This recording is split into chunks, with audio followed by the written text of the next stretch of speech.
ने भी आप उन लोगों में से थे जो डिमोनेटाइजेशन जब हुआ, नोटबंदी जब हुआ था तब काफी होता था, और आज जो देखा जाए तो कितने पिटीशन को खारिज कर दिया सुप्रीम कोर्ट ने, हालांकि एक रिसेंट है, लेकिन सभी सारे जो पिटीशन डाले गए थे नोटबंदी के खिलाफ वो पूरे खारिज हो गए, ये कहते हुए कि इतना ये जो है गलत काम नहीं हुआ है।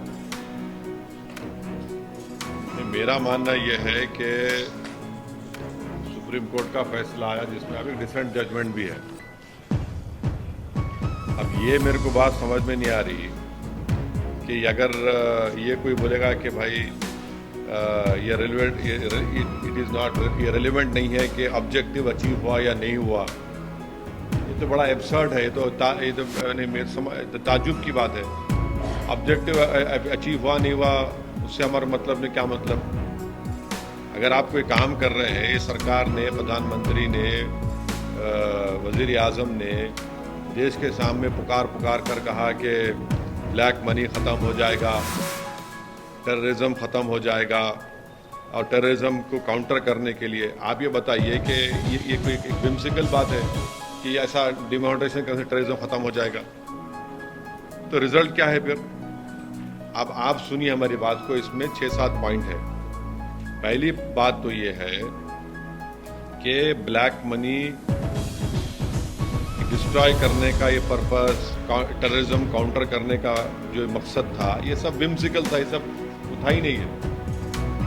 ये एक सरासर गलत फैसला देश के प्रधानमंत्री ने लिया, उनकी सरकार ने लिया, और जिससे वो जो कह रहे थे उसका मकसद ही हासिल नहीं हुआ। अब मिसाल के तौर पे 86% करेंसी को नरेंद्र मोदी ने रात में 8 बजे उसको डिनोटिफाई कर दिया। कितने लोग मरे? 100 लोग मरे। इसकी जिम्मेदारी किस पर है? लाखों लोगों की का रोजगार से आपने महरूम कर दिया। अब आप एक नैरो लीगल ग्राउंड के ऊपर अपनी अकाउंटेबिलिटी से बच नहीं सकते आप सरकार। भाई इसका political, economical, social, moral responsibility तो देश के प्रधानमंत्री पे आयद होती है। आप क्या भूल गए कि प्रधानमंत्री की स्पीच जो उन्होंने तकरीर में अपनी भाषण में कहा था कि घर में शादी है और पैसा नहीं है, प्रधानमंत्री मुस्कुरा रहे थे, पूरे इस मुल्क की गरीब आवाम रो रही थी, वजीर आजम, प्रधानमंत्री हंस रहे थे। रिजर्व बैंक ने यह कहा कि 32.18 लाख कोर करेंसी अब सर्कुलेशन में है। 31.18 lakh crore currency in circulation of India, अभी माने डबल हो गया। उस वक्त 17.97 लाख करेंसी यूज में था बिफोर डिमोनेटाइजेशन 2016 में। अब कितना है भैया? 32.18 लाख। ये आरबीआई के फिगर है। 99.30% डिमोनेटाइज मनी अब सिस्टम में आ गया। तो इसका मतलब कोई ब्लैक मनी रिकवरी नहीं हुआ, खाली 0.002% फेक करेंसी को कैप्चर किया गया। आरटीआई रिप्लाई में आरबीआई ने कह दिया कि डिमोनेटाइजेशन वुड रिजल्ट, आरबीआई ने कहा कि RBI did not believe that demonetisation would result in recovering black money. ये उनका बोलना है। अच्छा, अब आप ये बोलिए कि जीडीपी ग्रोथ गिरा नहीं गिरा डिमोनेटाइजेशन गलत फैसले की वजह से प्रधानमंत्री के। इंडिया का जीडीपी ग्रोथ 2016-17 में 8.3% था। उसके बाद क्या हुआ? 2019-20 में 4% पे आ गया, पैंडेमिक से पहले। 8 से 4% पे आ गया डिमोनेटाइजेशन करने पर। अच्छा, और एक चीज, अजीम प्रेमजी यूनिवर्सिटी की रिपोर्ट है, जिसमें अजीम प्रेमजी यूनिवर्सिटी ने रिपोर्ट में अपने कहा कि 50 लाख लोगों की नौकरियां चले गई डिमोनेटाइजेशन की वजह से। आप लोग बाजा बजाओ मीडिया वाले, 50 लाख की रिपोर्ट उनकी है। दूसरी बात यह है कि डिमोनेटाइजेशन से 5 years prior to demonetisation household financial liability average at 3.06% of gross national disposable income. This went up sharply to 4% of GNDI in 2007 and 18. अब आप बोले liabilities went up by 83%, from rupees 3,7096 crore in 2016-17 to 6,79,349 crore in 2017-18. इसका मतलब क्या है कि in other words more and more people had taken out loans after demonetisation. सब लोग लोन लेना शुरू कर दिए. और एक बात आप सुनिए, मैन्युफैक्चरिंग शेयर ऑफ जीडीपी 16% था मेक इन इंडिया जब लॉन्च हुआ था, आज 13% है. Total jobs in manufacturing sector जो है 5.7 crore to 2.7 crore after 2016. Manufacturing sector में 5.1 करोड़ थे, डिमोनेटाइजेशन के बाद 2.7 करोड़ हो गए.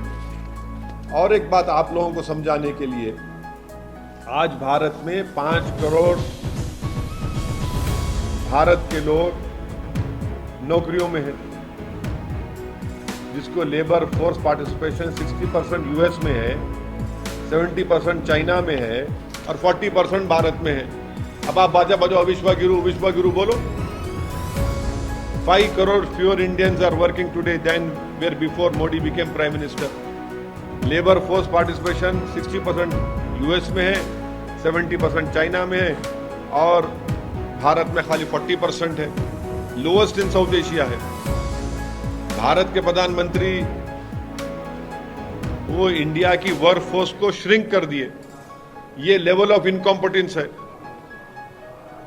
अब कितना अनएम्प्लॉयमेंट है? 6% के ऊपर है. कितना इन्फ्लेशन है? 6% के ऊपर है. अब आखिरी बात यह है कि ये जो है ये आर्टिकल 308 का ये मास ग्रॉस वायलेशन है. और हम आपके जरिए से देश के प्रधानमंत्री से बोल रहे हैं कि क्यों नहीं आप डिमोनेटाइजेशन डे मनाइए ना, मनाइए डिमोनेटाइजेशन डे. आपने कहा था कि ब्लैक मनी खत्म हो गया, सेलिब्रेट क्यों नहीं कर रहे? अगर डिमोनेटाइजेशन सक्सेस था तो हम चैलेंज कर रहे बीजेपी से, चलिए आप सक्सेस और मानते तो मनाइए ना, क्यों नहीं मनाते आप? नोटबंदी दिवस मनाइए ना, क्यों नहीं मनाते आप? क्योंकि भारत के प्रधानमंत्री को मालूम कि नोटबंदी से महिलाएं, daily veg workers, handicraft artisans, plumbers, drivers, electricians, plumbers, masons, ये सब बर्बाद हो गए. इसका सोशल पॉलिटिकल रिस्पॉन्सिबिलिटी देश के प्रधानमंत्री और उनकी सरकार पर आयद होती है डिमोनेटाइजेशन के ऊपर. अब आप सुप्रीम कोर्ट के फैसले को लेकर आप बाजा बजाइए, मगर ये सच्चाई है नहीं. हम जो मुद्दे आपके ये जो सामने रखे आपके, नोटबंदी दिवस क्यों नहीं मनाती बीजेपी? मनाइए ना. चलिए, अजीम प्रेमजी यूनिवर्सिटी की रिपोर्ट हो रही है कि 50 लाख लोगों की नौकरी चले गई, 100 लोग मर गए.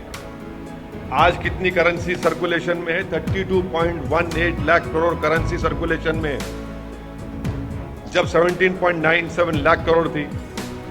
और 99.30% डीमोनेटाइज पैसा जो हुआ तो सिस्टम में वापिस आ गया.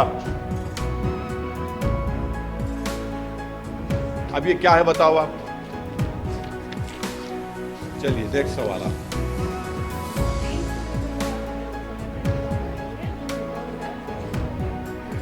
बिल्कुल, मैं जैन समाज के लोगों के साथ हूं. जो फैसला बीजेपी की सरकार जब झारखंड में थी लिया गया था, उनके उस मंदिर के बारे में, उसको झारखंड की सरकार को वापस लेना चाहिए. और जो जैन मंदिर पर हमला हुआ था गुजरात में, उस पर गुजरात के मुख्यमंत्री को सख्त एक्शन लेना पड़ेगा. अरे वजह भाई उनका रिलीजियस प्लेस है, वहां पर आप शूटिंग कर रहे हैं. वहां पर उनके उस मंदिर में झारखंड में आप क्या क्या यानी वो जगह उनके लिए एक पवित्र जगह है उनके लिए. आप वहां पर क्या क्या सब तमाशे हो रहे हैं, वहां पर गलत है वो बिल्कुल. भाई छोटा समाज है तो उनके भी तो कोई वैल्यू है, उनकी भी तो फीलिंग्स है, उनके भी तो रिलीजियस रेस्पेक्ट करना चाहिए उनके उस चीज को.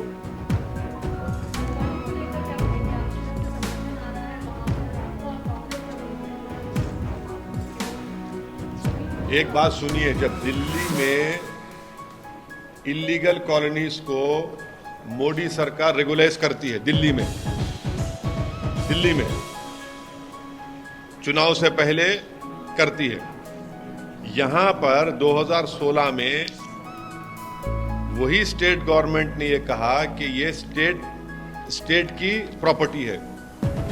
आज वहां की उत्तराखंड की बीजेपी की सरकार ये कह रही है कि स्टेट की नहीं है प्रॉपर्टी। आप बताइए कि ये कैसा इंक्रोचमेंट हो सकता है जब वहां पर 3 गवर्नमेंट के इंटर कॉलेज हैं, 5 गवर्नमेंट के स्कूल हैं, 5 गवर्नमेंट के स्कूल हैं, 3 गवर्नमेंट इंटर कॉलेज है। तो क्या हल्द्वानी में ये क्या इंक्रोचमेंट है? ये इतने सालों से कैसा गवर्नमेंट ने स्कूल खोला और इंटर कॉलेज खोला? वहां पर एक धर्मशाला भी है, 16 मस्जिद है, 4 मंदिर है, 2 मंदिर है, और 70,000 से ज्यादा लोग बर्बाद हो जाएंगे अगर उनको निकाला जाएगा। तो हम देश के प्रधानमंत्री से अपील कर रहे कि इंसानियत की बुनियाद पर भारत के प्रधानमंत्री, भारत के वजीर आजम को इन लोगों की मदद करनी चाहिए, इनको वहां से नहीं निकालना चाहिए। जब भारत के प्रधानमंत्री ने कहा कि 2022 जब आएगा, खत्म होगा तो सबको घर मिलेगा, अरे यहाँ तो अब घर से निकाल रहे हैं लोगों को। 1 पीढ़ी 2 पीढ़ी नहीं, 4 पीढ़ी वहां पर उस मुकाम पर रही है। जब दिल्ली में मोदी सरकार इलीगल कॉलोनीज को रेगुलाइज कर सकती है, तो यहां पर उत्तराखंड की बीजेपी की सरकार क्यों नहीं मदद कर रही लोगों को? आप दिखाइए ना, क्यों नहीं मदद करना चाह रहे आप? ज्यादातर इसमें मुसलमान हैं, गरीब हैं पूरे, इनके सर से छत छीन लेना, ये कौन सी इंसानियत की बात है?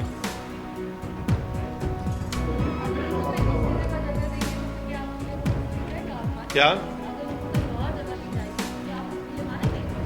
सुप्रिया, आप, हमारा पहला रिक्वेस्ट ये है भारत के प्रधानमंत्री से कि इन लोगों का बेघर मत करिए। ये बरसों से वहां पर रह रहे हैं, रो रहे हैं, औरतें रोड पर बैठी हुई हैं पिछले 4 दिन से। कंटिन्यूअस हमको फोन आता है, मैसेजेस आते हैं कि 4 दिन बाकी है, 5 दिन बाकी है, हम क्या करेंगे, हम वहां पर कहां जाकर रहेंगे, हम लोग किधर जाकर रहेंगे? अरे आप इनको इंसान के तौर पर देखिए भाई, इनकी मदद करिए। अगर सरकार चाहे तो बहुत कुछ कर सकती है, इनको आप बेघर मत करिए।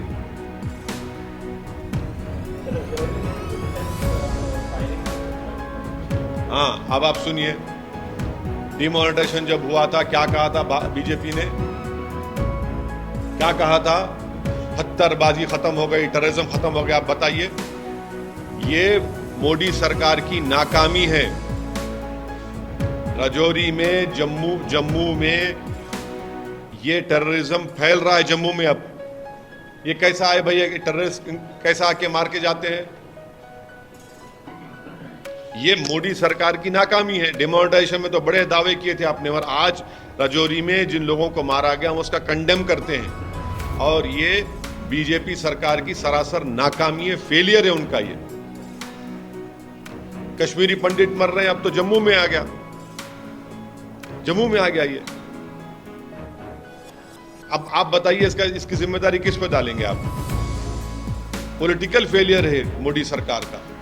यकीनन टेररिज्म पड़ोसी मुल्क से आ रहे हैं, टेररिस्ट आ रहे हैं, मगर आप क्या कर रहे हैं? आपने तो कहा कि 370 हटा दिए तो सब खत्म हो गया। कहां खत्म हो रहा है?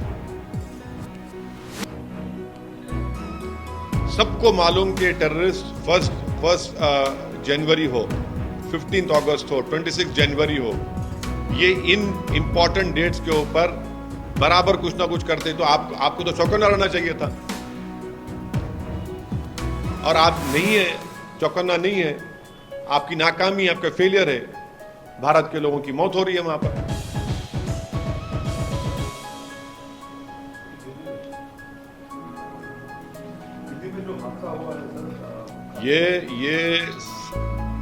ये एक घिनौना और बर्बरियत की एक मिसाल है। अफसोस इस बात का होता है कि हमारे इस अजीम मुल्क में ऐसे मर्द हजरात हैं जिनके दिलों में एक नफरत है खवातीन के बारे में। माने बर्बरियत, हैवानियत की मिसाल है जो दिल्ली में हुआ है। टक्कर मारते हैं और उस लड़की को घसीटते हुए लेकर जाते हैं, उसकी मौत हो जाती है उसमें। जितना भी इसकी मजम्मत की जाए, कंडेमनेशन किया जाए, कम है। और ऐसे क्रिमिनल एक्शंस में सख्ती के साथ इनके ऊपर केस चलना चाहिए और प्रोसिक्यूशन का, सरकार का काम यह है कि उनको सज़ा दिलवाए, पूरे एविडेंस जमा करके इस केस को स्ट्रांग बनाकर उनको सज़ा दिलवाए। जब तक इनको आप सज़ा नहीं दिलवाएंगे, ऐसे ही करते रहेंगे। एक टक्कर मार दिया, कोई बच्ची को घसीटते लेके जा रहे हैं, कि क्या है भाई ये? और वो भी मुल्क के दारुल हुकूमत में, कैपिटल में ये हो रहा है।